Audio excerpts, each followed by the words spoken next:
지금 전 세계 경제는 사실상 혼돈에 가깝습니다. 중동에서 전쟁 소식 들려오고 있죠.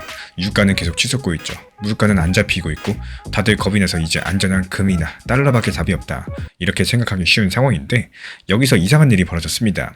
모두가 불안에 떨고 있는 사이에 비트코인 가격이 갑자기 상승하고 있는 건데요. 지금 전쟁이랑 인플레 공포 속에서 연준은 계속 금리 동결한다고 하는데 누가 이렇게 위험한 자산에 계속 거금을 쏟아붓고 있는 걸까요? 이 방금 전 발표된 미국과 중국이 관세 문제에서 손을 잡았다는 뉴스, 이번 영상에서는 바로 그 미중 관세 합의라는 사건이 어떻게 전 세계의 돈의 흐름을 바꿔놨고 그리고 그 영향으로서 엄청난 자금들이 지금 비트코인으로 몰려들고 있는지 하나씩 풀어서 말씀드려 보도록 하겠습니다. 지금 상황에서 관세 안정화 합의는 세계 돈줄의 방향성을 바꿔버릴 엄청난 결정적인 신호탄일 가능성이 높습니다. 이게 무슨 말이냐고요? 쉽게 말씀드리면 이런데요. 미국과 중국이 서로 당분간 관세 올리지 말고 휴전하자 이렇게 합의를 하면은 그동안 겁먹고 안전자산에 모였던 거대한 돈들 이제 괜찮나 싶어서 다시 위험자산 투자해볼까 이러면서 움직이기 시작을 한다는 뜻입니다.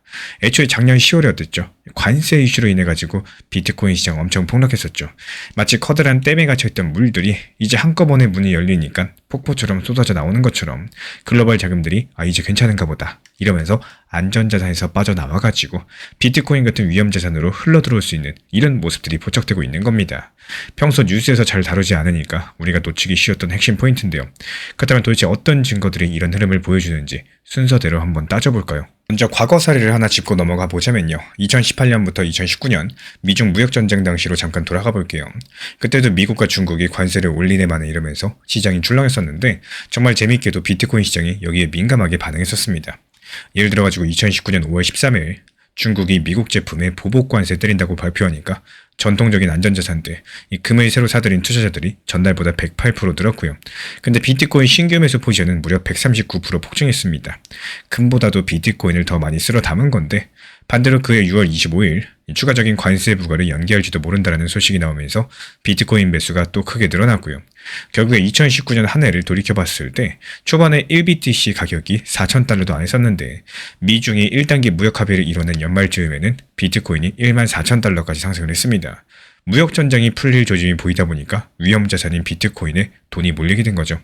이때 이미 무역 갈등 해소는 비트코인 상승이라는 일종의 평행이론 같은 패턴들이 나타났다는 겁니다. 그런데 여기서 분위기를 바꾸는 일들이 벌어집니다. 3월 15일부터 16일 파리에서 미국과 중국의 경제 수장들이 마주 앉았는데 미국의 재무장관이랑 중국의 부총리가 6시간 넘게 회담을 했고요.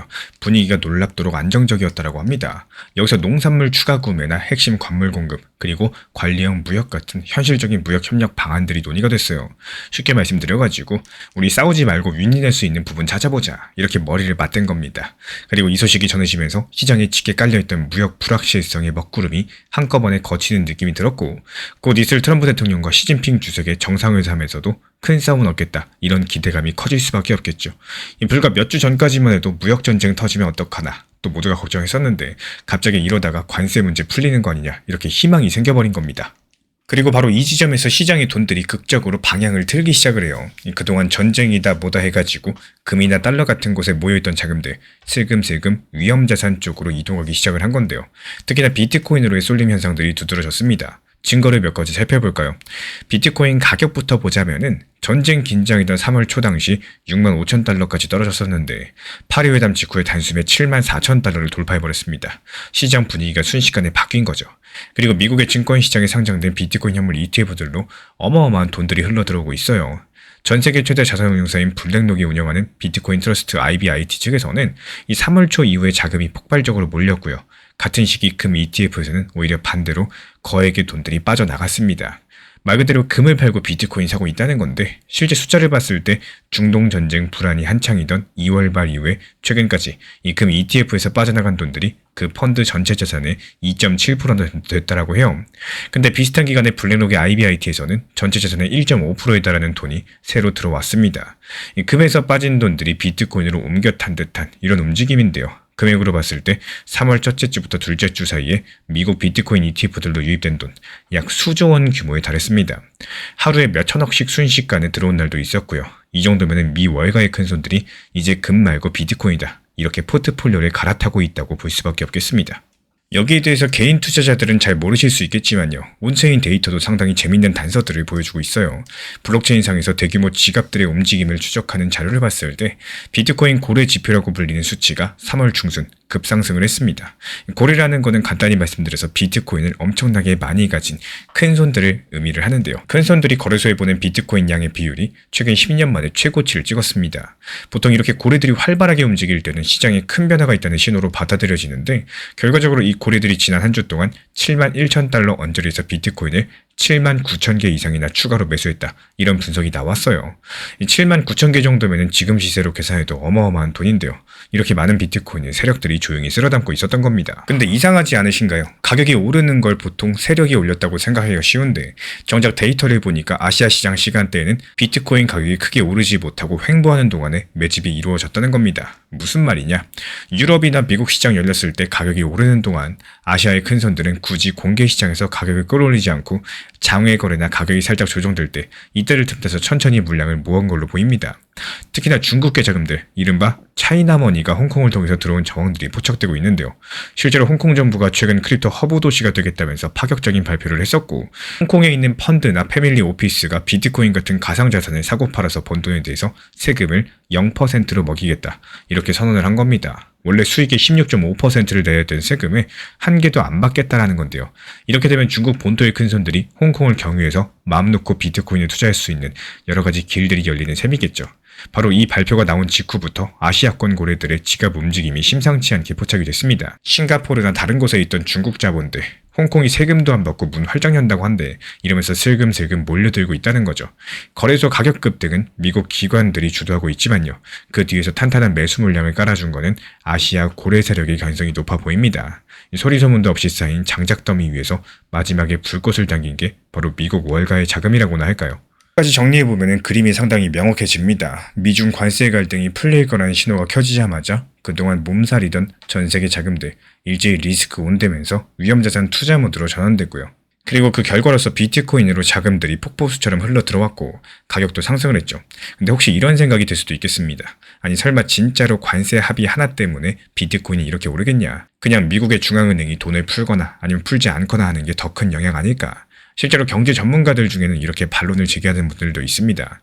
2019년 당시 비트코인 상승장도 따지고 봤을 때요. 매 가을에 미국 연준이 레포 시장에 돈을 잔뜩 풀어서 유동성이 늘어난 영향이 컸었지 무역 합의는 사실 구실에 불과했다는 분석이 있었거든요. 쉽게 말씀드려서 돈줄은 결국에 중앙은행이 쥐고 있는데 관세 뉴스 같은 것들은 투자 심리에는 명분일 뿐이라는 시각입니다.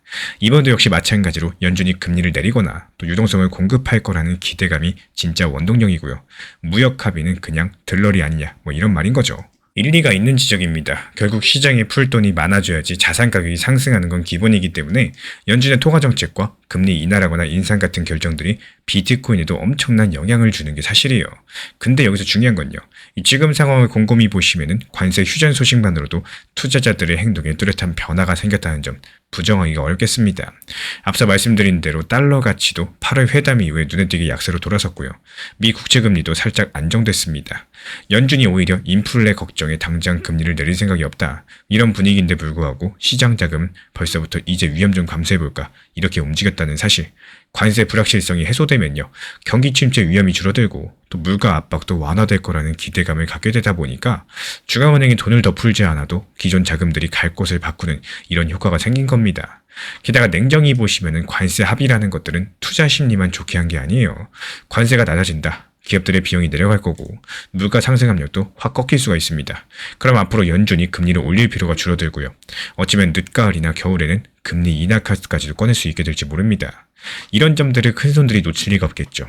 지금 관세 휴전됐으니까 올해 후반에는 통화정책이 완화되는 구실이 생기겠다. 이러고 미리 내다보고 있다는 얘기입니다. 즉 무역 합의 소식 자체가 미래의 유동성 증가 신호로 해석이 되면서 위험자산 선호를 앞당긴 측면도 분명히 존재하고 있다는 겁니다. 관세 휴전은 지금 시장에 묶여있는 돈이 어디로 흐를지 방향성을 틀어준 스위치 역할을 했어요. 연준이 돈 풀지를 않아도 이미 있는 유동성이 금에서 비트로 또 달러에서 암호자산으로 이렇게 이동하게 만든 촉매제였던 셈이겠죠. 과거 2019년 데이터를 봐도 무역 뉴스에 따라서 비트 매수가 출렁였던 게 사실이었고 이번에도 상황이 정확히 들어맞습니다. 그렇다면 이 다음은 어떻게 될까요? 바로 이 부분이 구독자분들께서 가장 궁금하신 대목이실 텐데 지금 여러 가지 조각을 전부 맞춰보면 하나의 큰 그림이 보입니다. 앞으로 전개될 가장 그럴듯한 시나리오를 한번 그려보자면요. 먼저 이란 전쟁발 에너지 쇼크로 촉발된 인플레 걱정은 시간이 지나면 조금씩 누그러질 가능성이 커요. 유가 급등이 일시적으로 물가를 끌어올렸지만요. 무역 협상만 잘 풀리면 공급망 안정되면서 물가를 잡는 효과가 나타날 수 있습니다. 그렇게 되지면 지금 당장은 매파적이라서 조심하던 연준도 하반기쯤에는 슬슬 금리 인하까지도 검토할 수 있겠고, 그렇게 세상이 돌아가주면 어떻게 될 수 있을까요? 금리가 내려간다는 예상만으로도 시장에서는 이제 유동성 파티 시작이다, 이런 기대감이 커지겠죠. 이미 큰 손들 같은 경우는 그런 미래를 대비해서 움직이고 있었던 거고요. 그리고 그 미래가 현실이 되는 순간 진짜 돈의 폭포수 현상이 벌어질 수 있습니다. 앞서 관세 합의로서 한번 물고가 튀었던 자금들, 이 본격적으로 쏟아져 들어올 수 있다는 거고, 특히나 미중 정상회담이 멀지 않았죠. 이번 달 말 베이징에서 시진핑 정상회담에서 아마도 우리 관세 문제 장기 봉합하자, 이런 식의 최종 서명이 나올 가능성이 높은데요.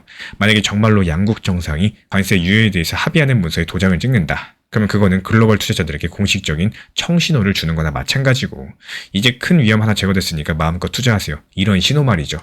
그럼 기업들이나 펀드들, 미뤄왔던 투자 자금들, 현금으로 쌓아두고 망설이던 돈들 한꺼번에 시장으로 쏟아져 들어올 거고, 이미 관세 휴전 소식만으로도 선발주자들 비트코인을 잔뜩 담았지만요.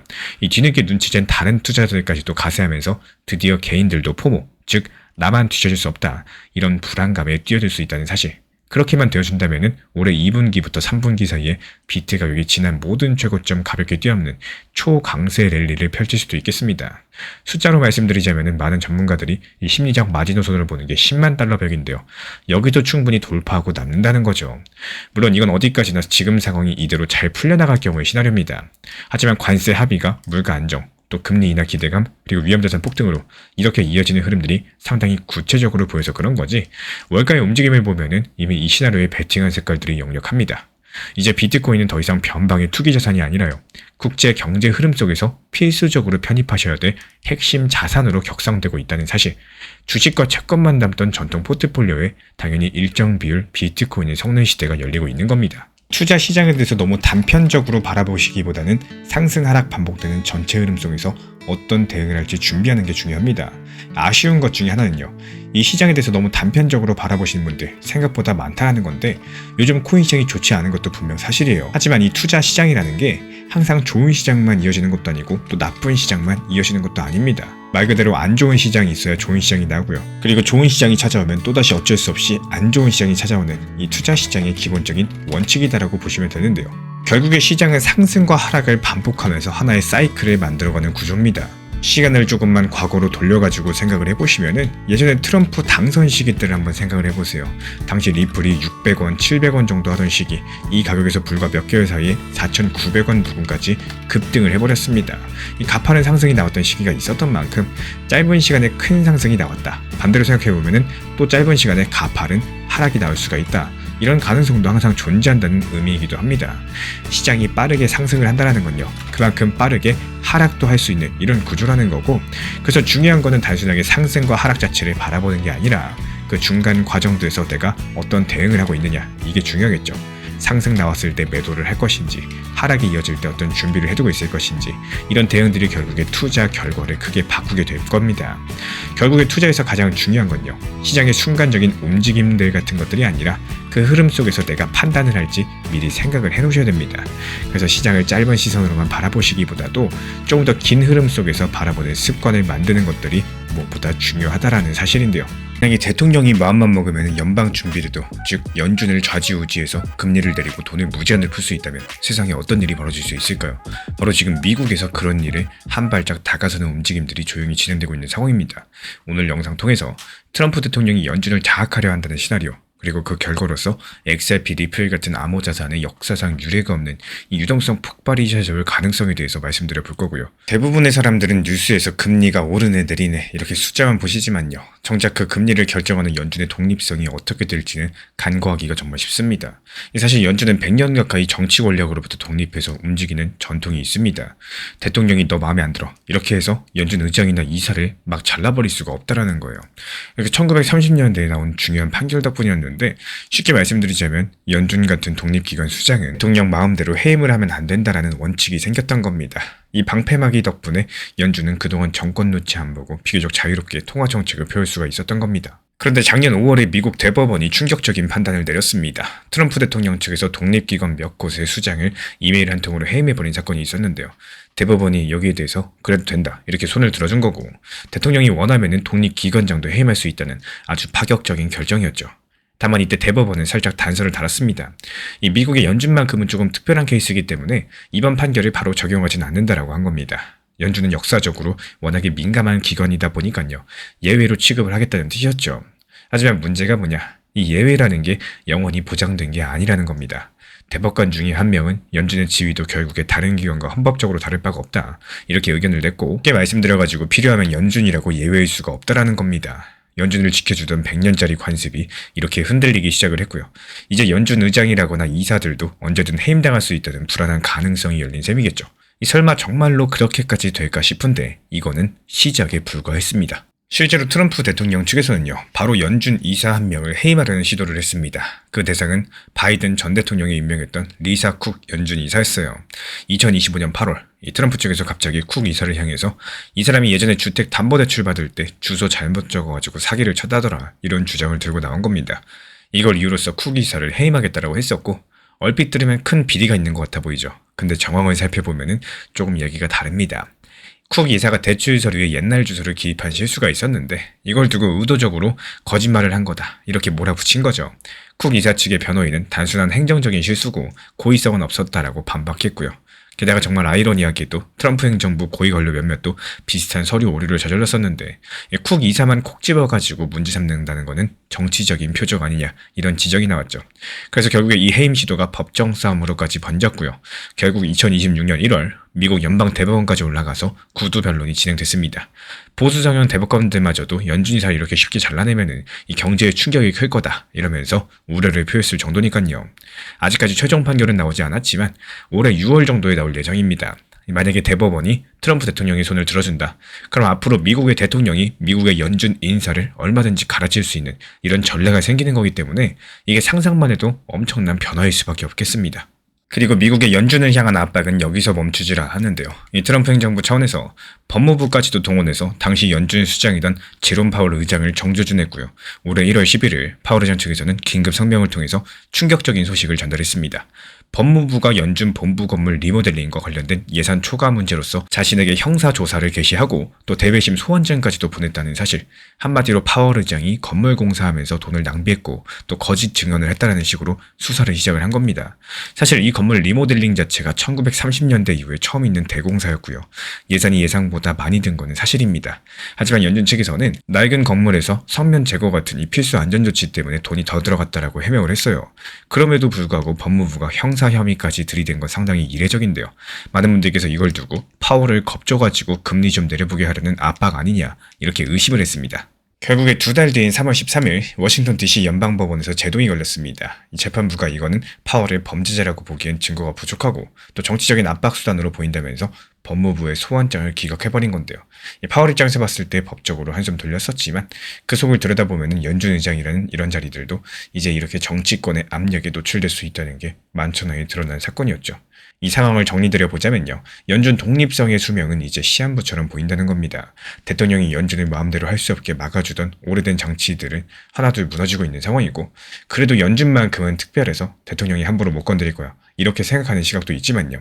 실제로 대법원 보수파 일부도 연준은 예외로 남겨둬야 된다는 뉘앙스를 보였으니까요. 하지만 이런 기대감만으로는 안심하기 어려워 보입니다. 이미 대법원 측에서는 다른 기관들에 대해서 대통령 해임권을 폭넓게 인정까지 해줬고요. 연준을 예외로 친다는 것도 언제까지 유효할지는 불확실합니다. 트럼프 행정부가 쿡 이사 사례처럼 이 기어코 연준까지 범위를 넓혀보려고 하고 있다 보니까 결국에 최고법원이 마음만 먹으면은 연준 의장도 대통령이 해임할 수 있는 이런 시대가 올 수 있다라는 뜻이죠. 그렇다면 이제 다음 단계는 뭘까요? 이 제롬 파월 의장은 다가오는 5월달에 임기가 끝납니다. 자연스럽게 트럼프 대통령은 새로운 연준 의장을 지명을 했는데요. 그 주인공이 바로 케빈 워시인 거고, 케빈 워시는 이전에 연준 이사로서 잠깐 일한 경력이 있었는데 정말 흥미롭게도 원래는 완전한 매파였어요. 이 매파라는 거는 인플레를 잡기 위해서라도 금리를 빡빡 올리고 또 돈 푸는 거 싫어한다 이런 성향이기 때문에 실제로 워시 차원에서 과거에 연준이 돈을 너무 풀어가지고 문제라고 공개적으로 비판도 했던 인물입니다. 근데 그랬던 사람이 트럼프 대통령이 낙점을 받는 과정에서 180도 태도를 바꿨고요. 최근에 인공지능 기술 발전으로 생산성까지 올라가고 미국 정부의 규제 완화 정책 덕분에 물가 압력이 낮아질 테니까 또 금리나 여러 가지도 충분하다 이런 식의 주장까지도 내놓고 있죠. 이 듣기에 따라서는 그럴듯해 보이지만 앞뒤 맥락을 보면은 케빈 워시가 저 금리로 가도 괜찮다 이런 논리를 만들어낸 셈이겠습니다.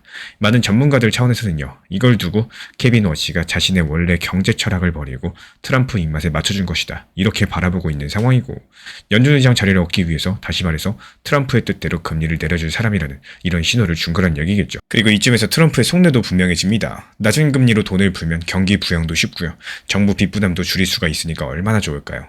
연준이 독립적으로 굴어서 자꾸 금리를 올리려고 하니까 답답했을 겁니다. 그래서 아예 자기 말을 잘 들을 만한 사람으로 연준 수장을 교체하려고 하는 거고 쉽게 말씀드려서 연준을 행정부의 돈 찍는 기계 정도로 활용하겠다는 시나리오입니다. 하지만 여기에는 커다란 변수가 하나 있어요. 바로 현재 경제 상황입니다. 요즘에 전 세계 뉴스 보시면 알고 계시겠지만 중동에서 이란과 이스라엘 사이에 분쟁이 격화되면서 유가가 들썩거렸고요. 결국에 국제 유가가 배럴당 100달러 가까이 상승했습니다.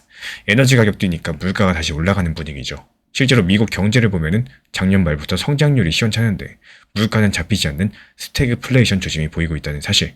올해 1월 소비자 물가 상승률이 연준 목표치보다 훨씬 높게 나왔거든요. 그리고 이런 상황에서 과연 연준이 마음 놓고 금리를 내릴 수 있을까? 만약에 물가가 계속 불안한데도 정치적인 이유만으로서 금리를 확 내려버린다면은 자칫 물가 폭주를 초래할 수도 있겠습니다. 달러 가치에 대한 신뢰도 한순간에 흔들릴 수 있겠죠. 반대로 물가 때문에 금리를 안 내리고 싶으면 이번에 대통령과의 갈등들이 심각해질 테고요. 케빈 워시 지명제도 딱 이런 딜레마에 놓여 있습니다. 실제로 공화당 소속의 일부 상원들조차도 지금 연준을 이렇게 압박해서 되겠느냐 이러면서 워시 연준을 반대하려는 움직임들이 있는데요. 이 트럼프 행정부가 파월을 건드린 방식이 너무 노골적이라서 반감을 사고 있는 상황인데 정치 권력에 완전히 휘둘리는 연준이라는 그림이 나타나게 되면요. 단기적으로는 금리 인하로서 유동성이 풀릴지는 몰라도 중장기적으로 봤을 때 달러 시스템에 대한 신뢰도가 금이 갈 위험이 커집니다. 눈앞에 경기 부양과 맞바꿔가지고 100년짜리 신뢰를 희생한다? 이거는 말이 안 되겠죠. 그리고 이제 암호화폐랑 XRP 이야기를 해볼 차례입니다. 연준 이야기가 왜 암호화폐랑 연결되는지 궁금하실 텐데요. 정말 아이러니하게도 트럼프 대통령이 한쪽 손으로 연준을 흔들고 있는 와중에 또 다른 한쪽 손으로는 암호화폐 시장에 큰 선물을 주는 일들을 하고 있습니다. 어떤 선물이냐? 바로 규제의 문을 활짝 여는 일이에요. 불과 몇 년 전까지만 해도 미국 정부는요. 암호화폐를 눈의 가시처럼 여겼었죠. 특히 바이든 정부 때 그냥 때려잡았습니다. 규제를 빌미로 소송 걸고 은행들이 코인 취급 못하게 압박하고 심지어 미국판 CBDC 발행 얘기도 나왔었습니다. 근데 트럼프 행정부 들어오면서 그 기조가 180도 바뀌었다는 사실. 먼저 트럼프 대통령은 취임 직후부터 CBDC 발행을 아예 금지하는 행정명령을 내렸어요. 이 정부 발행 디지털 달러 같은 것들은 안 하겠다는 건데 대신에 민간 암호화폐 특히 스테이블코인 쪽은 확실하게 풀어주고 있습니다. 작년 7월 트럼프 측에서 지니어스 법안이라는 걸 통과시켰는데요. 이 법은 쉽게 말해서 달러랑 1대1로 묶인 코인은 준비금만 제대로 쌓으면 오케이다. 증권법 같은 걸로 걸고 넘어지지 않는다. 이렇게 못을 박은 겁니다. 이제 미국에서 스테이블코인을 합법적으로 사업할 수 있는 길이 열린 거고 그리고 하원에서는 클래리티 법안도 통과가 됐는데요. 이건 암호화폐는 증권이 아니라 디지털 상품이다라고 정의하면서 규제를 명확히 하는 내용입니다. 그동안 SEC네, CFTC네, 서로 우리 관할이네 이렇게 싸우는 통에 규제가 혼란스러웠었는데 이제 암호자산을 딱 정해진 틀 안에서 다룰 수 있게 정리를 한 거죠. 그리고 미국 SEC 수장 자리에서도 큰 변화가 있었죠. 게리 겐슬러 전 위원장이 사임했고요. 폴 애킨스 인물이 신임 위원장으로 왔는데 이분이 상당히 친암호화폐 성향입니다. 또 들어오자마자 그동안 SEC가 진행하던 과도한 소송들 전부 정리했고요. 특히나 긴 싸움을 벌이던 리플 XRP랑 분쟁들도 벌금 내고 마무리하는 이런 선에서 일단락시켰죠.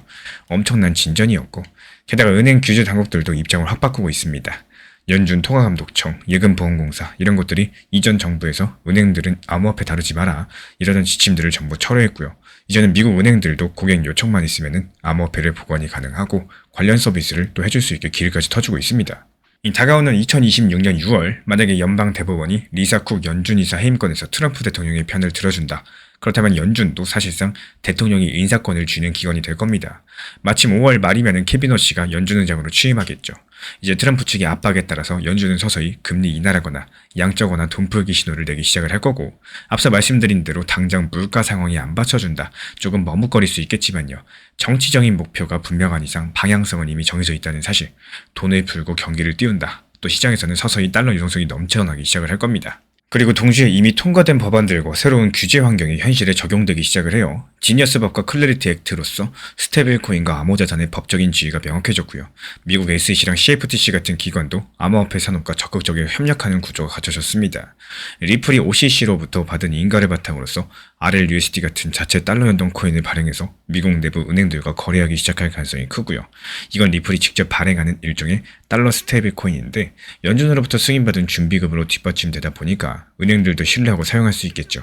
그리고 무엇보다도 은행들의 해외 송금 방식에 큰 변화가 오게 될 겁니다. 이제 규제가 명확해졌다 보니까 은행들이 암호화폐를 사용하는데 큰 법적 걸림돌이 없을 거고, 그렇다면 그동안 해외 거래를 위해서 외국 은행에 묶어뒀던 막대한 자금들 굳이 놀릴 필요가 없어질 겁니다. 앞서 한 전문가가 추산을 했던 것처럼 미국 은행들만 해도 그런 노스트로 계좌에 묶어둔 돈이 5조 달러, 약 5천조에 달한다고 해요. 만약에 이 중 일부라도 XRP를 중간 다리로 활용해서 실시간 환전 송금이 가능하게 된다면 최소 수조 달러 규모의 돈이 새로 풀려나면서 경제활동에 투입될 수 있겠습니다.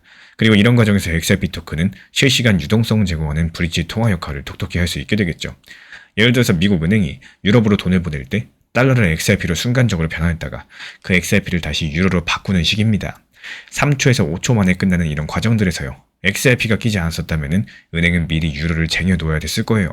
하지만 XRP 덕분에 그럴 필요가 없이 필요할 때마다 XRP를 매수했다가 파는 식으로서 환전이 이루어지다 보니까 은행 입장에서 봤을 때 비용 절약되죠. 묶이는 돈도 줄어들 수밖에 없는 겁니다. 지금까지는 리플 레저에서도 XRP 토큰 수요가 크진 않았었지만 ODL 같은 기술을 통해서 은행들이 실제로 XRP를 유동성 공급원으로 쓰기 시작을 하면요, 그 상황이 달라질 수 있다는 사실, 거래가 발생할 때마다 상당한 규모의 XRP가 매수됐다가 또 매도되기를 반복을 하면서 실물 경제의 거대한 돈 흐름 일부를 XRP가 담당하게 될 겁니다. 전 세계 은행들이 보유한 외환 예치금 중에 극히 일부만 XRP 시스템으로 옮긴다라고 할지라도 현재 XRP의 시가총액으로는 그 수요를 감당하기 어려울 정도인데요. 결국에 가격이 상승할 수밖에 없겠죠. 게다가 시중에 풀린 달러가 넘쳐나는 상황이라면은 투자자들은 가치가 유지될 자산을 찾아 나설 겁니다. 달러에 대한 신뢰가 흔들리면은 그 대안 중에 하나가 암호자산일 테고요. 또 이미 미국 정부는 비트코인을 전략 비축자산으로 인정하겠다 선언까지 했을 정도니까요. 그 영향과 더불어 가지고 XRP는 앞서 말씀드린 대로 금융 인프라로서의 활용성까지도 갖추게 되다 보니까 훨씬 더 매력적인 대상이 될 겁니다. 정리드리자면 돈은 풀리고, 그리고 규제도 풀리고, 기술까지 풀렸다, 유동성 확대랑 암호화폐 진입장벽 해소, 그리고 XRP의 기간 활용 확대까지도 이 3박자가 맞아떨어지는 순간이 온다라는 거고, 그렇게 되면 XRP가 지금 오랫동안 머물고 있었던 1달러대 박스권을 뚫고 과거 몇 년 동안 보지 못했던 새로운 가격 영역으로서 뛰어오를 가능성이 높아집니다. 지금 같은 경우 상상이 안 되실 수 있겠지만요, 불과 몇 년 전까지만 해도 미국 정부랑 대형은행들이 XRP를 쓰는 그림들, 공상처럼 보였던 것들을 떠올려 보세요. 이제는 그 공상이 현실이 될 준비를 끝마쳤습니다. 오늘 이야기를 짧게 정리드리자면 이렇습니다. 트럼프의 연준 장악 시도는 100년 동안 유지된 통화 질서를 뒤흔들 수 있는 사건이었고요. 또 동시에 암호화폐, 특히 XRP한테는 전례 없는 기회의 문을 열어줄 수 있다는 사실. 연준이 정치에 굴복하고 달러를 풀어버린다. 그 돈은 새로운 길을 찾아서 흐르게 될 테니까요. 과연 이 시나리오대로 연준의 독립성이 무너지고 또 금융판도가 뒤바뀌게 될지, 그리고 XRP가 그 폭풍 속에서 어떤 위치에 서게 될지 지켜보셔야 되겠습니다. 이 시간이 지나가지고 그 답이 드러날 때까지 함께 다음 변화를 한번 대비해 보시죠. 다음 영상에서는 이 시나리오에 영향을 줄 수 있는 중요한 변수들, 그리고 앞으로 확인하셔야 될 신호들 조금 더 파헤쳐 드려 보도록 하겠습니다. 지금 시장이 왜 안 오르냐는 걱정보다는 시장이 움직이지 않을 때 내가 무엇을 준비하고 또 대응을 해야 되는지 생각하는 것들이 훨씬 더 건강한 투자 마인드가 되어줄 겁니다.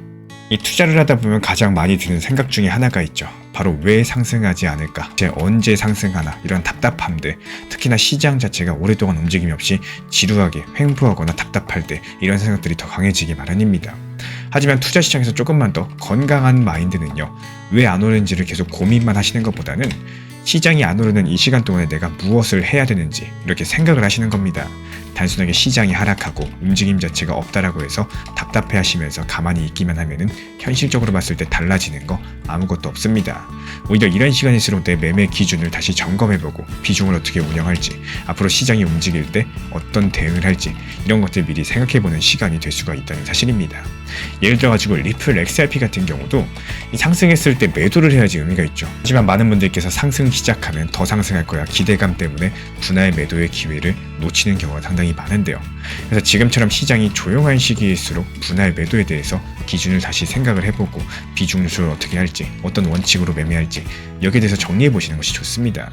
결국에 투자에서 중요한 건요, 시장이 움직임을 가질 때 즉흥적으로 대응하는 것이 아니라 움직임을 가지기 전에 미리 준비해 두는 겁니다.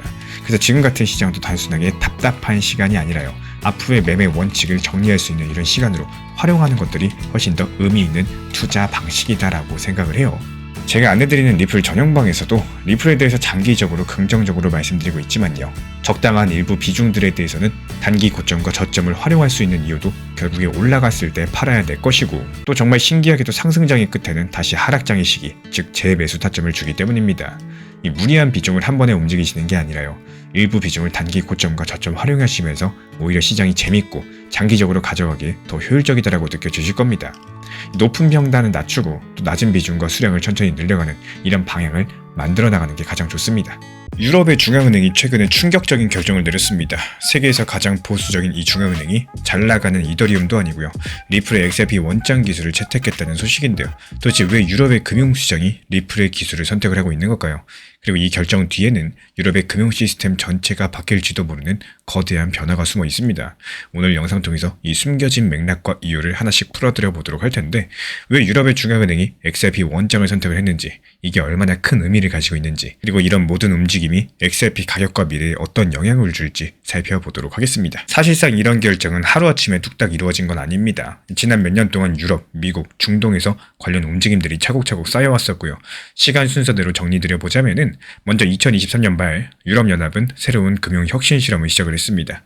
이 기존의 금융 규제를 일부 완화해가지고 블록체인으로 증권을 거래해보는 DLT 파일럿 제도를 시행을 해본 거예요. 쉽게 말씀드리자면 한시적으로 블록체인 증권 거래를 해보도록 허용해줄게, 이렇게 규제 샌드박스를 열게 된 겁니다. 그리고 2024년 중반부터 말까지 유럽의 중앙은행들은요, 실제로 도매용 CBDC라고 하는 은행들끼리 쓰는 디지털 유로 실험을 벌였어요.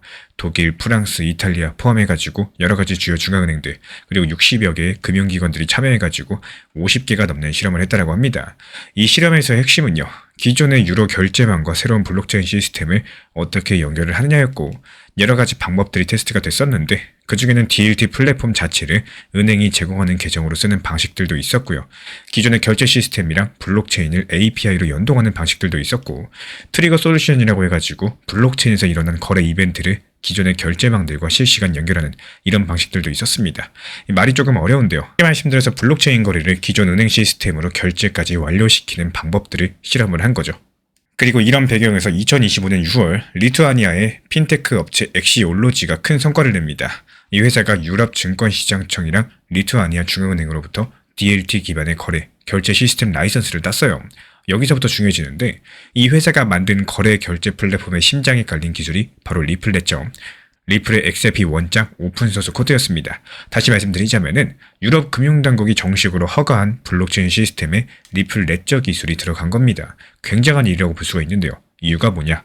이더리움이나 솔라나 같은 공개 체인이 아니라요, 리플의 XRP 원장 기반 기술이 선택됐기 때문입니다. 여기서 궁금하지 않을 수가 없겠죠. 왜 하필 리플 레저였을까요? 수많은 블록체인 중에 이더리움도 아니고 솔라나도 아니고 리플 레저를 ECB 같은 보수적인 기관들이 골랐다는 게 의문입니다. 그리고 그 이유가 의외로 간단하면서도 핵심이에요. 안전성과 효율성 때문이라는 건데, 이더리움과 솔라나 같은 경우에 프로그램이 아주 자유로운 스마트 컨트랙트 플랫폼입니다. 개발자가 원하는 것은 뭐든지 코딩이 가능하죠. 유연한 만큼 오류나 해킹 위험도 따라옵니다. 실제로 이더리움 기반의 디파이에서 코드 버그라거나 해킹으로 돈이 날아갔다는 뉴스 많이들 보셨을 거예요. 수백억 달러 규모의 국채를 다루는 시스템이라면 이런 작은 코드 실수 하나가 정말 치명적이겠죠. 반면에 리플 레저는 애초에 금융거래에 특화되게 만들어진 원장입니다.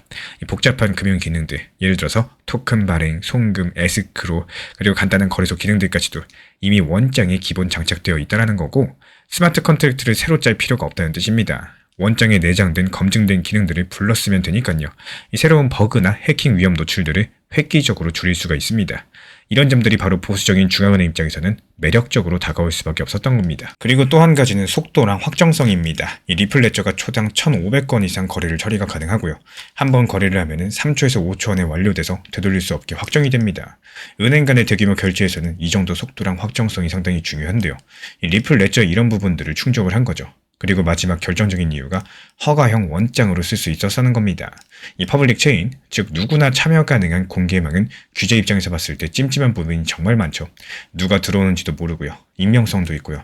중간에 승인 권한들이 없다 보니까 리플 레저 코드는 프라이빗하게 승인된 참여자만 노드를 운영하도록 네트워크를 구성할 수도 있었어요. 엑시올로지가 만든 시스템은 바로 이런 폐쇄형 리플 레저 네트워크입니다. 참가자들은 전부 다 KYC, 신원 확인에 대해서 거친 금융기관들이고요. 트랜잭션을 검증을 하고 있는 거죠. 규제 당국이 요구하는 통제랑 감시가 가능한 블록체인이 된 겁니다. 결국에 이 기술을 사용을 하면은 증권 발행부터 결제까지도 중간 단계가 줄어들고 비용도 기존보다 40% 이상 절감된다는 결과까지 나왔어요. 유럽의 중앙은행 입장에서 봤을 때 이거 써보니까 비용도 줄고 안전하네 이러면서 만족할 만한 성과를 본 겁니다. 이렇게 해서 2025년 중반에 리플 레저 오픈소스 기반의 프라이빗 원장들이 유럽 규제 샌드박스를 통과했다는 빅뉴스가 나왔죠. 그리고 여기서 끝난 게 아니라 유럽 중앙은행은 이런 실험들을 바탕으로 더 큰 계획을 발표해요. 바로 2026년 3분기 여기서 가동할 폰테스 프로젝트랑 2028년 목표의 아피아 계획입니다. 이름이 조금 어려우실 수 있는데요. 쉽게 말씀드리자면 폰테스는 지금 실험한 것들을 실제 유럽 금융결제망에 부분적으로 연결해서 써보는 이런 단계고요. 또 아피아 같은 경우는 아예 유럽 금융생태계 전체를 블록체인 기반으로 통합하겠다는 장기 계획입니다.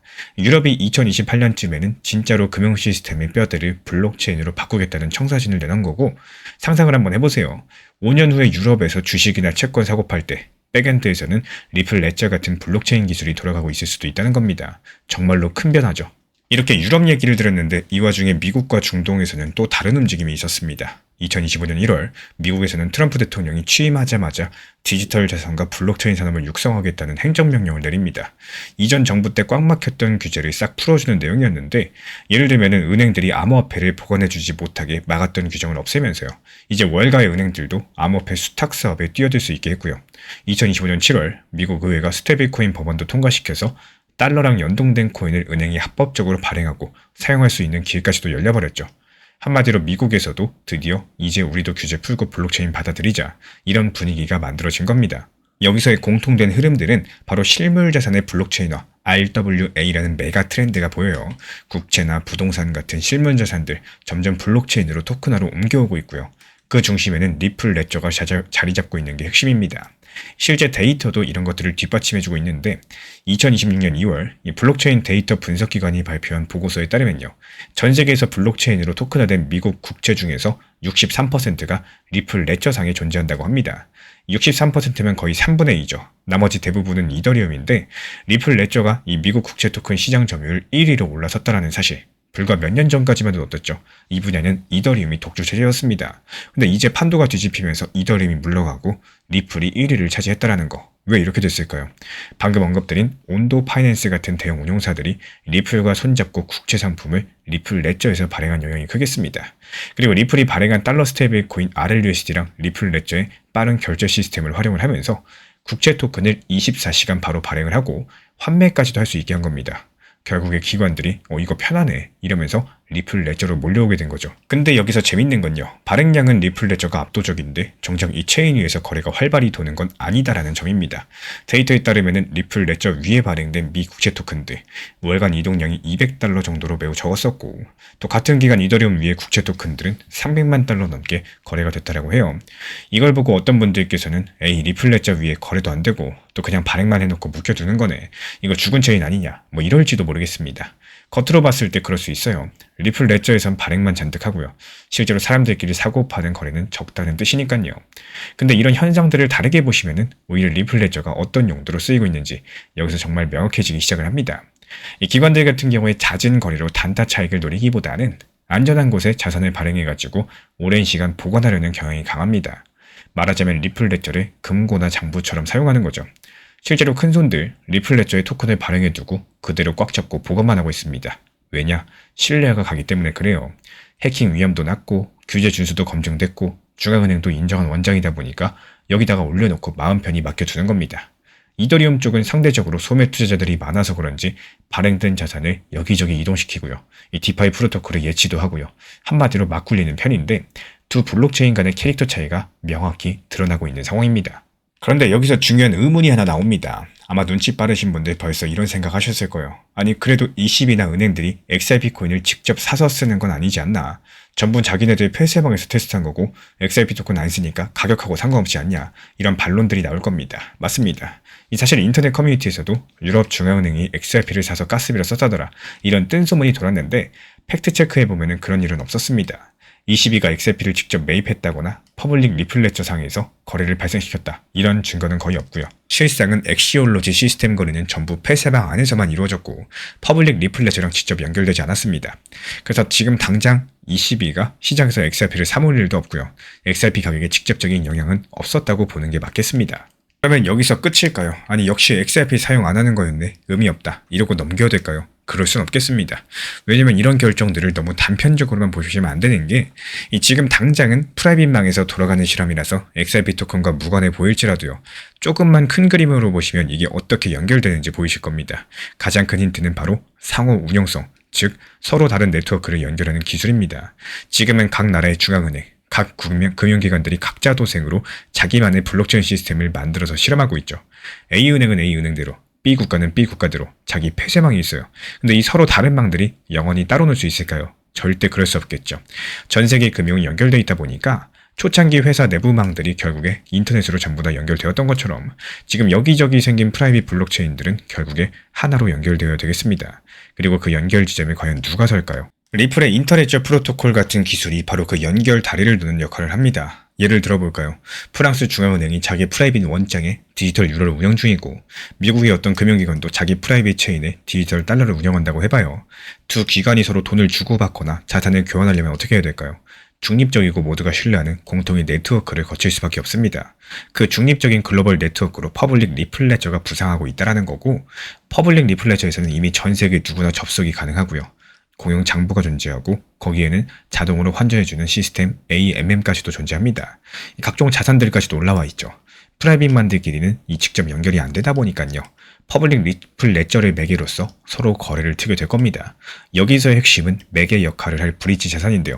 서로 다른 국가의 디지털 화폐나 토큰 사이를 이어주는 교환 매개체로서 XRP 토큰이 쓰일 수가 있다는 겁니다. 여기서 아마 리플의 ODL 시스템 생각나실 거예요. 하지만 이런 솔루션에서 XRP가 국제송금 브릿지통으로 쓰이고 있었지만요. 그 규모가 크진 않았죠. 근데 주로 소액 송금 위주였다 보니까 이제는 판이 달라지게 된다는 겁니다. 아까 말씀드린 것처럼 수백억, 수천억 달러의 규모의 국채, 부동산 이런 것들이 프라이빗 체인에 올라타기 시작을 했다는 거고 이런 자산들이 서로 교류하려면 퍼블릭 체인에서 유동성을 끌어와야 됩니다. 리플이 그래서 자체 스테이블 코인 RLUC도 발행을 했던 거고요. 이 규제를 준수하는 디지털 달러인데 이걸 퍼블릭 리플레저에서 기축 통화처럼 쓰라고 만든 거죠. 그리고 RLUCD랑 XRP 토큰이 함께 퍼블릭 원장 환경에서 역할을 할 겁니다. 쉽게 말씀드리자면은 이 프라이빗망에서 놀던 큰손들 퍼블릭 장터에도 발을 담그게 됐다라는 거고 이때 XRP는 그 장터에서의 주요 교환 수단으로 기능할 가능성이 커요. 그렇다면 결국에 어떨까요? 퍼블릭 XRP의 쓰임새랑 XRP의 수요가 더 커질 수밖에 없는 이런 구조라는 거죠. 무엇보다 중요한 것은 신뢰입니다. ECB 같은 초거대 기관이 리플 레저 기술 믿을만하다 보증해준 셈이기 때문에 보이지 않는 신뢰 자산으로 작용을 합니다. 이 금융기관들은 새로운 기술을 쓸 때 리스크 검토 엄청나게 하거든요. 근데 ECB가 테스트해서 오케이 했다더라. 이러면은 다른 은행들 훨씬 더 안심하고 도입이 가능하겠죠. 이 마치 글로벌 IT에서 정부에서 보안 인증받은 솔루션이면은 기업들이 너도 나도 도입하는 것과도 비슷하고 리플레저가 ECB 레퍼런스를 등에 업고 앞으로 기관 채택의 날개를 달 가능성이 크겠습니다. 그래서 지금까지 나온 팩트들 종합해서 보시면은 저는 기관 결제 인프라의 표준으로 리플레저가 안착하고요. 그 가치가 점진적으로 실물과 동기화된다는 그림이 그려집니다. 조금 풀어서 설명을 드리자면요. 올해 2026년 그리고 내년 2017년을 지나면서 리플레저가 전세계 국채, 부동산, 펀드, 여러가지 전통자산을 토큰화하는 하이브리드 인프라의 사실상 표준으로 자리 잡을 가능성이 크다라는 사실, 이미 움직임이 시작됐죠. 앞으로 프랭클린 템플턴, 블랙록 같은 이 거대 자산운용사들이 채권이나 펀드를 발행을 할 때 리플레저 원장을 활용하는 사례가 나올 수 있겠고 ECB도 썼는데 우리도 써보자 뭐 이런 식이겠죠. 결국에 유럽 중앙은행이 리플레저 기술을 채택한 거는 단순한 시범 이벤트가 아니라 전세계 금융 인프라 지형이 바뀌는 신호탄입니다. 이더리움이 아니라 리플의 XRPL이 선택된 건요. 이 보안과 규제를 모두 충족하는 특유의 설계 덕분이었고요. 지금은 각자 프라이빗망에서 조용히 쓰이고 있겠지만 머지않아서 이 망들이 퍼블릭 XRP와 연결되면서 XRP 토큰의 역할과 가치도 재조명될 가능성이 높습니다. 그렇다면 전 세계 다른 중앙은행들은 어떻게 나올까요? 과연 이제 진짜로 중앙은행들이 XRP 같은 퍼블릭 코인을 금고에 사들이는 이런 날이 올지 아니면 또 다른 길을 모색할지 정말 궁금해지는데요. 그 이야기는 다음 영상에서 계속 파헤쳐 보도록 하겠습니다. 장기 투자라고 해서 단순하게 오래 보유하고 있는 게 아니라 이런 긴 시간 동안 어떤 대응을 하면서 운영을 하느냐가 훨씬 더 중요합니다. 많은 분들께서 장기 투자를 이야기하실 때 5년, 10년 혹은 그 이상까지도 바라보시면서 그냥 보유만 하면 된다 이렇게 생각하는 경우들이 많이 존재하는데요. 물론 장기적으로 봤을 때 시장 성장 믿고 기다리는 것도 하나의 투자 방식일 수 있겠습니다. 하지만 단순하게 오래 보유하고 있는다고 해서 그 시간이 자동으로 좋은 결과를 만들어주는 것은 아니겠죠.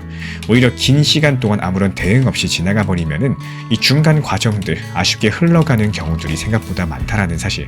예를 들어서 내가 5년, 10년 혹은 그 이상까지도 장기 투자를 계획하고 있다고 가정해 볼게요. 그렇다면 그 긴 기간 동안에 시장이 계속 같은 방향으로만 움직이는 게 아니라요. 상승과 하락을 반복하면서 여러 번의 사이클이라는 것들을 만들게 됩니다. 여기서 중요한 점, 그 중간 과정에서 내가 어떤 대응을 하는지 이게 가장 중요하다라는 거고 단순하게 기다림을 보이는 게 아니라 시장이 안 좋을 때 어떤 준비를 해두는지 그리고 시장이 상승했을 때 내가 어떤 대응을 하는지 결국에 이게 장기 투자 결과를 크게 바꿀 수 있게 됩니다. 이런 시간들을 활용해가지고 평단을 얼마나 낮춰놓을 수 있을지 이런 것들이 중요한 부분이 될 수밖에 없겠죠. 이 시장이 조용하고 하락 구간들이 이어질 때 비중을 어떻게 조절하면서 이 수량을 조금씩 늘려나갈지 여기에 대해서도 하나의 전략이 될 수가 있겠습니다. 결국에 장기 투자라는 건요. 이 시간을 버티는 게 아니라 시간을 활용할 줄 아는 투자 방식인 거고 같은 5년, 10년을 보내더라도 그 시간을 어떻게 운영을 하느냐 여기에 따라서 결과는 완전히 달라질 수 있다는 사실. 결국에 투자에서 중요한 건요. 단순하게 오래 버티는 게 아니라 그 시간 속에서 꾸준하게 대응하고 준비하는 사람들입니다. 제가 안내해드리고 있는 코인 신사 채널 멤버십 전용방에 대해서 짧게 설명드려 보도록 하겠습니다. 리플, 암호화폐 시장에 대한 중요한 이슈, 그리고 브리핑이나 시장의 흐름에 대한 전문적인 분석 내용 설명과 함께 차트상의 기술적 분석, 온체인 지표와 투자 심리에 대한 내용들을 같이 안내 도움 드리고 있고 가장 중요한 투자 심리를 컨트롤하기 위해서 포트폴리오의 구성에 대한 노하우, 투자 심리 컨트롤에 대한 내용도 같이 안내 드리고 있습니다. 코인 신사 스터디 멤버십 가입하신 분들께서는 아래 번호 혹은 신청 링크 통해서 남겨주시면 제가 연락드리고 있고 안내 설명과 함께 신사 채널 리플 전용 멤버십 방에도 입장 안내 설명드리고 있습니다. 최근에 리플 XRP가 업비트 거래소에서 상장 폐지되는 거 아니냐 이런 루머가 돌고 있습니다. 그리고 많은 구독자분들께서 댓글이나 아니면 채널 문의 또 저에게 직접 전화까지도 주시면서 불안감을 많이 여쭙고 계시는데요. 이런 소문 보신 적 있으신가요? 라이트코인 LTC처럼 리플이 다크코인이 돼가지고 결국에 거래소에서 퇴출당할 거라는 무시무시한 얘기입니다. 혹시 이 소문 때문에 불안해서 XRP를 매도하실 계획이라면 잠시만 숨을 고르시고 이번 영상 끝까지 봐주시기 바랍니다. 먼저 결론부터 말씀을 드리면요. XRP 상장 폐지설 자체가 완벽한 오해고요. 실제로 XRP에는 오히려 역대급 호재가 될 만한 일들이 벌어지고 있습니다. 실제로 현재 시점 XRP 강력한 상승을 보여주고 있죠. 도대체 어떻게 된 일인지 지금부터 차근차근 사실을 확인해 보도록 하겠습니다. 일단 왜 이런 상장 폐지 루머가 나왔는지 배경부터 살펴볼까요? 몇 년 전에 라이트코인이라는 유명한 코인이 있었습니다. 라이트코인은 2022년 중순에 민불이라는 새로운 기술을 적용했어요. 이게 뭐였느냐? 송금하는 사람, 받는 사람, 금액까지도 전부 다 네트워크에 안 보이게 숨겨지는 기술, 즉 완전히 거래를 익명으로 만드는 기능입니다. 이런 코인을 흔히 다크코인이라고 불리는데 그 당시 한국에서는 특정 금융정보법, 줄여서 특금법이라는 게 이미 있었고 거기에 거래 기록을 식별할 수 없게 만드는 코인, 즉 다크코인은 아예 취급하면 안 된다 이렇게 명시가 돼 있었어요. 쉽게 말씀드려서 모든 거래 내역들이 투명하게 보여야 되고 이 거래 내역을 숨기는 코인은 인정 못한다는 법입니다. 라이트코인이 민불을 통해서 딱 그 투명성을 없애버렸을 때 한국의 주요 거래소들, 특히나 업비트 빗썸 같은 곳에서 난리가 났습니다. 결국 2022년 6월 업비트 빗썸은 라이트코인을 일제히 상장 폐지시켰고요. 기술 하나 추가했다가 단숨에 국내 시장에서 퇴출돼버린 겁니다. 이 사건으로 투자자들, 특히 한국 투자자들은 큰 충격을 받았습니다. 아, 코인이 저렇게 갑자기 거래 정지되고 상장 폐지가 될 수가 있구나. 이거 기술 업데이트 한번 잘못했다가 하루아침에 그냥 날아가는구나. 이런 생각 당연히 할 수밖에 없었겠죠. 이게 바로 우리나라에 뿌리내려 있는 라이트코인 트라우마입니다. 그리고 그 이후로 투자자들은 혹시 내 코인도 다크코인 취급받아서 퇴출당하면 어쩌나 이런 불안감이 당연히 생겼고요. 특히나 요즘의 분위기가 더 살벌합니다. 올해 2월달에 금융당국에서 업비트 빗썸을 정말 세게 혼냈었거든요. 업비트가 신원 확인 절차 KYC를 제대로 안 지킨 사례가 몇만 건 나오는 바람에 3개월 동안 신규 회원 받지 말라는 징계받았죠. 빗썸도 마찬가지입니다. 해외 거래사랑 돈 주고받은 문제로 영업정지 6개월 얘기까지 나왔어요. 그러니까 거래소 입장에서 봤을 때 정부 눈밖에 나는 게 너무나도 두려울 수밖에 없겠죠. 이렇게 칼같이 규제가 내려오는 상황에서 리플 쪽에서 기술 업데이트 소식이 들려왔습니다. 리플의 블록체인 네트워크인 XRP 원장에서 XLS37이라는 이 새로운 기능이 적용이 됐고, 게다가 XLS0096이라는 뭔가 기밀성 관련 표준도 논의 중이다라고 해요.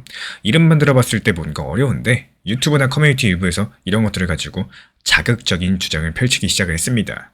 리플도 이제 거래 내역 숨기는 기능 넣어가지고 다크코인 된다. 이러면 업비트에서 라이트코인처럼 상장 폐지할 수밖에 없다.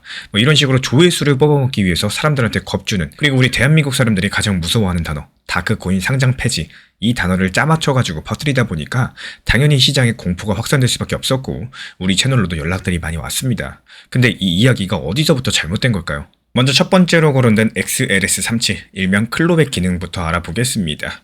루머에선 마치 이게 거래를 숨겨주는 기술인 양 말을 하고 있지만요. 사실은 정반대입니다.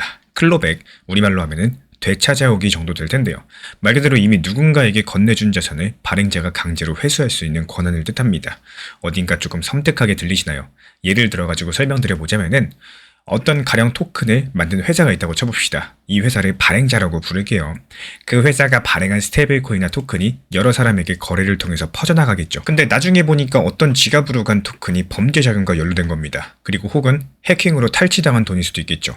이렇게 불법 행위랑 관련된 자금이 확인된다. 어떻게 될까요?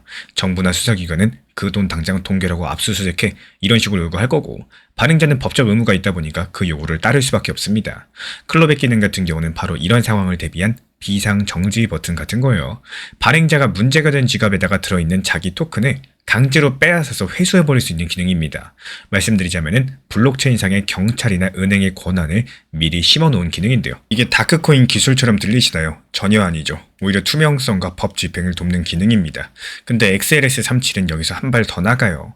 AMM 클로백이라고 불리는 이유가 있는데, 여기서 AMM 같은 경우는 탈중앙화 거래소의 자동 거래 풀을 말을 합니다. 용어가 조금 어려우시면은 그냥 코인들이 모여있는 큰 작은 풀이다, 이렇게 이해하셔도 좋습니다.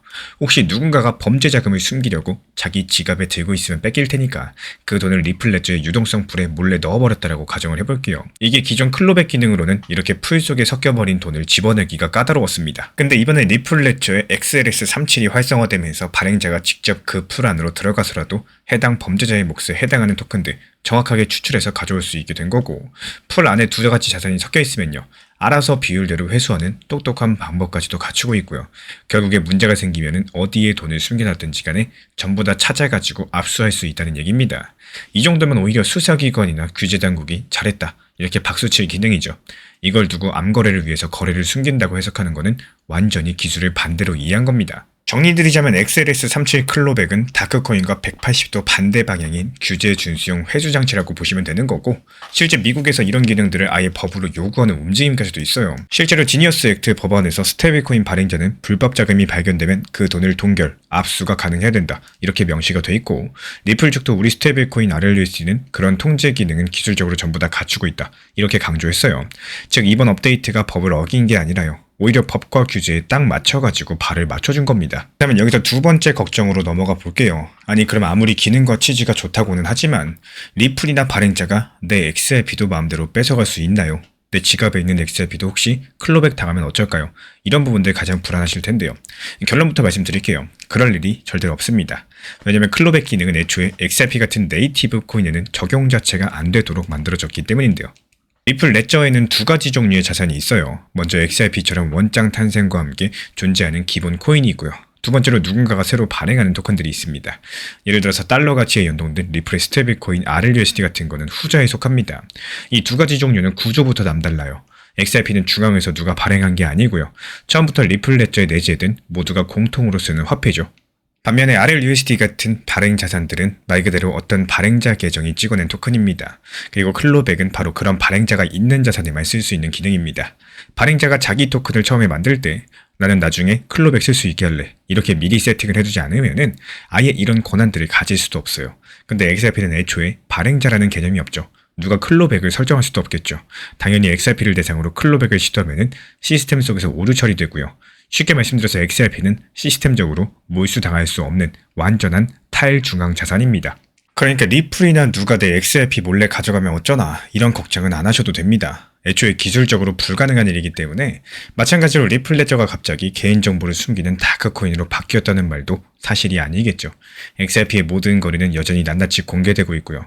참고로 이번에 논의되고 있는 기밀성 기능이라는 것도 알고 보면은 일반 사람들에게는 거래 금액 같은 것들 안 보이게 해주겠지만 대신에 지정된 감사인이나 규제 기관에는 투명하게 공개할 수 있는 기술입니다. 예를 들어가지고 은행들이 블록체인을 쓸 때 자기들 거래 내역이 시장에 훤히 공개되면은 곤란하다 보니까요. 겉으로는 가려주되 대신에 정부가 보자고 하면은 보여줄 수 있게 하겠다는 거예요. 모네로라거나 지캐시 같은 진짜 다크코인은 아예 경찰도 추적 못하게 영구히 숨기겠지만요. 리플이 준비하는 프라이버시 기능은 완전히 다릅니다. 기업과 은행 차원에서 안심하고 블록체인에 참여하도록 돕는 합법적인 프라이버시에 가깝다. 이렇게 보시면 되겠습니다. 혹시나 아직도 마음 한켠에 이런 의문이 남으시나요? 그래도 당국 눈치 보는 국내 거래소들이 혹시 모르니까 XRP를 미리 유의 종목으로 지정한다거나 또 퇴출시키는 건 아니냐. 세상 일은 100% 장담할 수 없겠지만요. 현재 공개된 팩트만 보면은 그럴 가능성은 거의 없어 보입니다. 왜냐하면 앞서 말씀드린 것처럼 리플 레저에는 거래 내역을 숨기는 기능들이 들어간 게 전혀 없고요. 오히려 범죄 자금을 추적과 회수할 수 있는 기능들이 들어갔기 때문에 특근법이 문제 삼는 거는 아예 추적이 불가능한 코인인데 XRP는 오히려 추적을 더 잘하게 만든 쪽이니까요. 만약에 업비트가 근거도 없이 XRP에 경고딱지 붙였다. 그럼 투자자 반발이 극심할 거고 자기들 신뢰도만 떨어뜨리고 또 거래 대금이 이렇게 많은 XRP 코인이 그만큼 수수료도 많이 뽑아먹을 수 있는데 업비트가 미치지 않는 이상 그럴 리가 없겠죠. 실제로 2026년 3월 현재 업비트나 어느 거래소도 XRP에 대해서 어떤 제재 움직임을 보여주고 있는 게 없습니다. 결국에 이번 소문은 어디까지나 소문이지 실제로 현실화될 가능성은 극히 낮다라고 보시는 게 맞습니다. 그러면 이제 반대로 왜 이게 오히려 XRP의 호재일까요? 말씀드려보자면요. 리플이 굳이 이렇게까지 규제 친화적인 기능들을 추가한 데는 큰 그림이 있다는 사실. 바로 미국 월가 같은 거대 금융기관들의 자금을 블록체인으로 끌이두고자 하는 전략인데요. 이 규제도 안 지키는 위험한 환경에서는 은행이나 기관 돈이 절대 안 들어오겠죠. 하지만 이제 리플 레저는 원래부터 속도가 빠르고 수수료가 저렴한 장점이 있었던 데다가 여기에 기관들이 요구하는 통제 장치랑 프라이버시 옵션까지 갖추게 됐습니다. 한마디로 큰 손들이 안심하고 사용할 수 있는 인프라로 진화를 했다라는 거. 실제로 최근 움직임을 보면 놀랄만한 신호들이 나타나고 있는데요. 전 세계 최대 자산운용사 블랙록 측에서 다들 한 번쯤 이름 들어보셨을 겁니다. 이 블랙록이 운영하는 토크나 펀드가 있는데 거기서 리플의 달러 연동 스테이블코인 RLUSD를 활용해서 시장 자금을 실시간 이동하는 실험을 시작했어요. 쉽게 말씀드리자면은 블랙록 같은 초대형 기관의 자금이 리플 플랫폼을 통해서 오고 가기 시작을 했다는 사실입니다. 그리고 미국 통화감독청 OCC도 최근 리플한테 미국 내부 신탁은행 설립을 조건부 승인했었죠. 리플이 공식적으로 미국에서 금융기관 지위를 얻었다는 얘기인데 이런 소식들을 종합해보면 분명해집니다. 이제 전통 금융권의 자금이 들어올 수 있는 레드카펫이 리플 레저 위에 깔렸다는 사실입니다. 규제를 중요시하는 은행이나 펀드들도 이 정도면 우리도 참여해볼 만하다 이렇게 생각할 환경이 됐다는 건데 그렇게 거대한 돈이 흘러들어오기 시작을 하면요. 그 흐름 속에서 핵심 교두보 역할을 하는 XRP의 가치랑 수요도 자연스럽게 커질 수밖에 없겠죠. 거래소에서 쫓겨나기는커녕 오히려 글로벌 자본이 모이는 무대의 중심에 XRP가 서게 될 가능성이 높아진 겁니다. 결론적으로 이번 리플 다크코인 상패설은 기술에 대한 오해에서 비롯된 해프닝이었습니다. 진실은 그 반대편에 있었어요. 리플은 규제를 피하려고 한 게 아니라 규제를 철저히 준수하면서도 더 큰 시장을 열기 위한 안전장치를 마련한 겁니다. 그래서 XRP의 상장 폐지 가능성은 0%에 가깝고요. 오히려 이 조치들 덕분에 향후 거대 기관 자금이 리플 레저로 유입되는 길이 열렸다. 이렇게 볼 수가 있겠죠. 루머에 겁먹고 던지실 일이 아니라요. 팩트를 알고 나니까 오히려 더 큰 기대감이 드실 겁니다. 그렇다면 미국 월가의 거대 자본들이 리플 레저로 몰려온다면 과연 어떤 일들이 벌어질 수 있을까요? 다음 영상에서 더 심도 있게 파헤쳐 보도록 하겠습니다. 지금 시장 상황이 안 좋다라고 해서 앞으로도 계속 안 좋은 게 아니라 이게 하락이 있어야지 또 반등이 나오고 그 이후에 상승장이 만들어진다. 이런 흐름을 이해하시는 것이 가장 중요합니다. 어제 시장이 안 좋았고 이번 달 시장 계속 답답하고 앞으로도 계속 시장이 안 좋을 것이다. 이렇게 단정 지을 순 없어요. 1년 365일 매일 하락장이 있다? 말이 안 되죠. 분명히 반등장도 나올 수밖에 없는 거고 이 투자 시장이라는 것들이 항상 상승과 하락에 대해서 반복을 하면서 흐름 자체가 바뀌는 이런 구조를 가지고 있기 때문에 결국에 시장에서는 하락장이 존재해야지 반등이 나오고요. 그 반등 이후에 또다시 상승장이 만들어지는 이런 과정들이 이어진다는 사실 이런 흐름들을 이해하시고 바라보시면은 이 지금의 하락 구간들도 단순하게 나쁜 상황만은 아니다 이렇게 생각을 해볼 수가 있겠습니다. 그래서 한 번쯤은 스스로한테 질문을 던져보시는 것이 좋겠습니다. 내가 매수를 해야 되는 시점은 언제가 더 좋을까? 시장이 한창 상승하고 있을 때 매수하는 것이 좋은지, 아니면 시장이 하락하고 조용한 시기에 매수하는 것이 더 좋은지, 여기에 대해서 한번 생각을 해보시길 바래요. 대부분의 분들께서 시장이 좋아지고 가격이 상승을 시작을 하면요, 그때 매수를 하고 싶어지는 심리 자체가 강해집니다. 반대로 시장이 하락하고 분위기가 좋지 않을 때는 매수를 망설이는 이런 경우들이 많은데요. 하지만 이 투자에서 조금 더 길게 바라보시면은 오히려 시장 자체가 조용하고 하락이 이어질 때 준비하고 대응하는 것들이 더 좋은 결과로서 이어지는 경우가 많습니다. 그래서 지금의 시장 상황 속에서 내가 어떤 대응을 하는 게 맞는지 한 번 더 생각해 보시는 이런 시간들이 반드시 필요합니다. 결국에 투자에서 중요한 건요, 시장의 단기적인 분위기에 휩쓸리시는 게 아니라 시장의 흐름을 이해하고 여기에 맞는 대응을 준비하는 게 전부입니다. 그래서 지금의 하락 구간들도 단순하게 힘든 시간이 아니라 그 다음 시장을 준비할 수 있는 과정이다, 이렇게 바라보는 시각이 필요하겠죠. 최근에 시장이 너무 답답하다 보니까 정보방 입장에 대해서 문의 주시는 분들께서 많아지셨어요. 먼저 제일 중요하지만요, 제가 안내드리는 모든 정보방은 업비트, 빗썸, 현물 매매로서만 안내 도움 드리고 있습니다. 지금 화면에 보이시는 번호나 혹은 댓글 링크에 있는 신청란을 통해서 신청 주시면은 안내를 도움 드리고 있고요. 이 세 가지 방 중에 필요로 하신 방을 체크해서 신청 주시면은 필요로 하신 방에 맞춰가지고 입장 안내 드리고 있습니다. 먼저 리플 전용방 같은 경우에 리플에 대한 중요 이슈, 그리고 리플에 대한 단기 저점과 단기 고점, 중장기적으로 보는 중요 타점 같은 핵심 내용에 대해서 안내드리고 있기 때문에 영상 시청해주시는 우리 구독자분들께서 리플이라는 코인이 장기적으로 좋다라는 건 알고는 있지만 현재 같은 시장에서는 많은 답답함을 느끼시는 분들께서 정말로 많이 계실 거라고 생각을 합니다. 이 적당한 일부 비중은 단기 고점과 저점을 살려서 효율적인 대응을 만들어 가시고 또 오히려 중장기적으로 더 잘 가져가기 위한 효율적인 매매하시는 것들을 추천드려요. 그리고 두 번째로 종합 브리핑방입니다.